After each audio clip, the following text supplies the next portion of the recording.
The little girl who went into care, aged just 5 years old, her mother who adored her, had died of cancer. Well, this is Sue Peake as a baby being held by her father at a wedding. Well, she had a very happy childhood, but it then turned into a nightmare. Sue was taken aged 5 to Beecholme Children's Home in Surrey. She had been staying with her grandparents, but she missed her older brothers who were at the home, so she asked to be with them.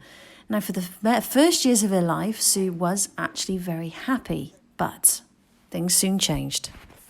I was living on and off with my mum because she was so ill, so I lived with my grandparents. And then she died, and I stayed with my grandparents.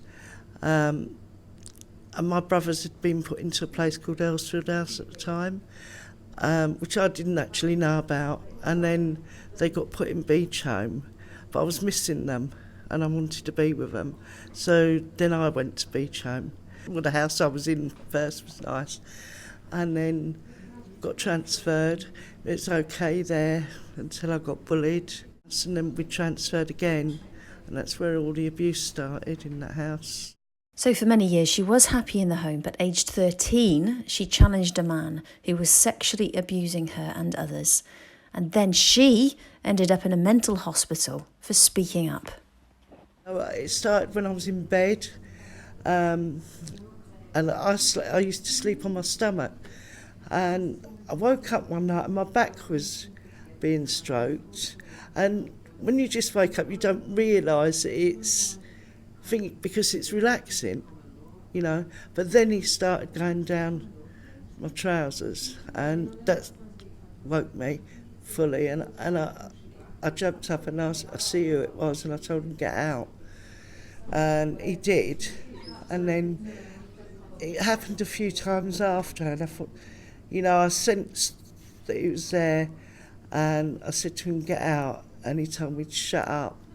And then another time I was in the bath, I'd run away, come back and I got in the bath, and he walked straight into the bathroom and tried to grab me between the legs, and I went mad at him. And another time was I was in bed one night and something woke me, and there was 2 younger girls in the room with me, and I could see him in the bed with the little youngest one, and I shouted at him to get out. And in the morning I spoke to the girls, and we went up to the main office to report it, which we did. Got sent back to the house, and nothing happened then. It was a couple of days later. I was going up the stairs to go up to the bedroom. He was coming down and he grabbed me by the throat, tried to throw me down the stairs. But I fought with him and told him, you know, and things were sort of quiet. He wouldn't come near me, you know, because he knew that I wouldn't take it. And then all of a sudden one day they've turned up and my case had been packed, and I was taken to Longgrove Mental Hospital. Didn't know why, and that was awful. And you were there for years, is that right? No, I was there nearly 3 years.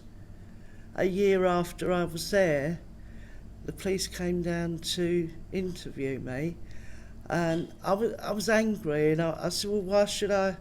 Nobody believed me when I told you what was happening, and now he's been caught. But I gave the interview, and they said, we'll get back in touch with you, and I didn't hear anymore, you know, because my brothers were still in the home, and